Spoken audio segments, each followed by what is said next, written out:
Journey with the Gita 3. Karma Yoga. Arjun wonders, when knowledge is considered better than action, why should he fight the terrible war? In response, Krishna acknowledges the two paths, the path of knowledge for the people of contemplation, the path of work for men of action. But Sri Krishna strongly recommends the path of work, sublimity and profundity of work. Created along with the humans are duties, actions, yajnas. Duties, the bestowers of wishes. Duties, the prosperity bringers. Performance of prescribed duties gives rise to the sacrifices, yajnas, indirectly responsible for the production of food grains. Duties are described in the Vedas, the manifestation from the Supreme. Compulsion to act, non performance of actions, not a way to freedom from karmic reactions. At the same time, renunciation of actions, not a path to perfection. All karmas, actions, are born out of the three modes of nature. Hence, the compulsion to act is innate and natural. Therefore, not a moment to remain without action. Action is better than inaction. So always perform and do your duties. At least to maintain the physical health, actions must be done. The way to do karmas. Organs of actions can be controlled, but the mind dwells on sense objects, a trait of false renunciates. Hence, turn the attention on the practice of karma yogam.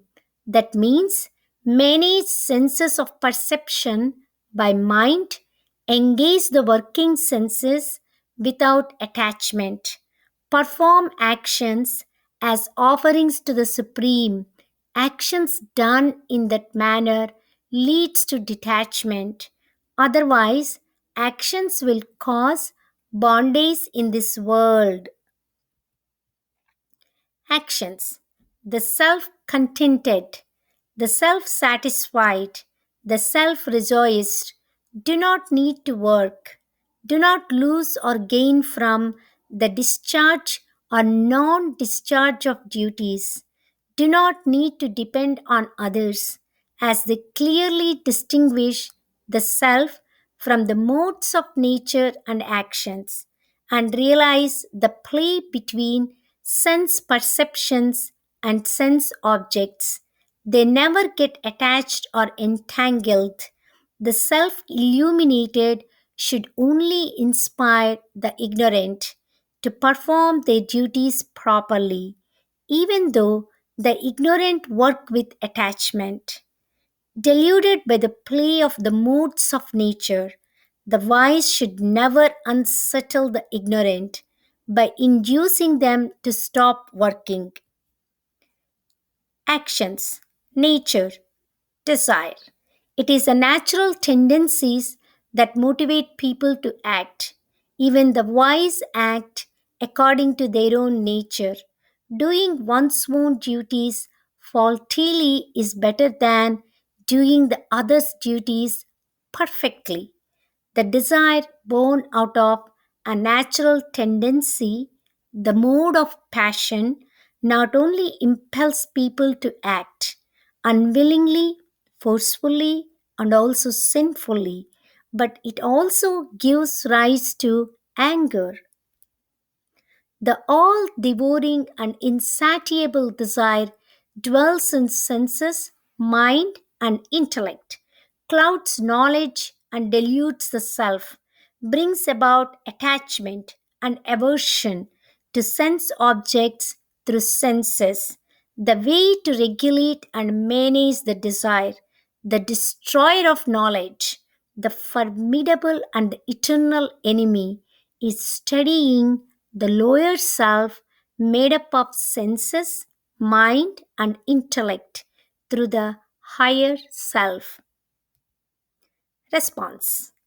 The statement or the idea that actions are created along with humans conveys a clear and emphatic message. Actions are an integral part of our lives, our wishes, our desires, and dreams. To enjoy the prosperity in life, to maintain physical health, we have to act. We are born to act. Our nature compels us to act. It does not give inaction as a choice. When we have to act, let us act in such a way that our focus is more on the performance than on the results. The Gita way to develop that kind of attitude and outlook is to perform karmas, actions, as offerings to the Supreme. What could be a better way out? The anxiety or stress associated with the results and expectations is out. All our actions are born out of our desires. That is quite natural. The problem arises only when we act compulsively, when our actions harm our own body and mind, the family, the community, and the society at large.